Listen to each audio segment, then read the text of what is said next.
आ जाई हाथ में जब रिक्शा रही साथ में। अरे पैसा, अरे कि पैसा आ जाए हाथ में जब रिक्शा रही साथ में। और देखिए हमनी के मेट्रो के सीन में अब यहाँ से हीरोइन उतरी है आ हम बैठा है, यही तक सुई प्यार हो जाएगी। ये नहीं से प्यार होता का सीधे।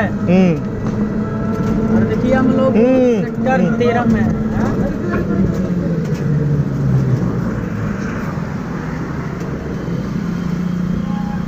तो राजू ये रिक्शा वाला जी, हाँ वो भी इतनी दूर से रिक्शा चला के लाए हैं। इतना दूर से देखिए चलाऊं के सीख गई नहीं। पहली बार रिक्शा चलाने में आपको कैसा आनंद आ रहा है? बहुत आनंद आ रहा है। हम लोग ऐसा लग रहा है कि हम दिल्ली ही हमको रह के रिक्शा चलाना पड़ेगा। दर्शकों को कुछ संदेश देना चाहेंगे? संदेश यही देना चाहते हैं कि आप सब आशीर्वाद प्यार दीजिए राजू रिक्शा के, ताकि हम वो दिल्ली में रह कई रिक्शा ही चलाएंगे। तो गाने का क्या होगा राजू जी?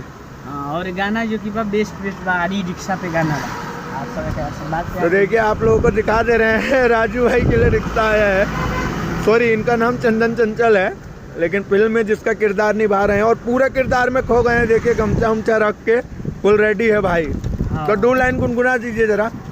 अरे कि पैसा आ जाए हाथ में जब रिक्शा रही साथ में। ये टाइटल का नाम है। बहुत ही बढ़िया, बहुत ही बढ़िया। चलिए तो राजू जी, सूट आपका रेडी है, चलते हैं। Thank you so much. हम जा रहे हैं सेट पे। Love you.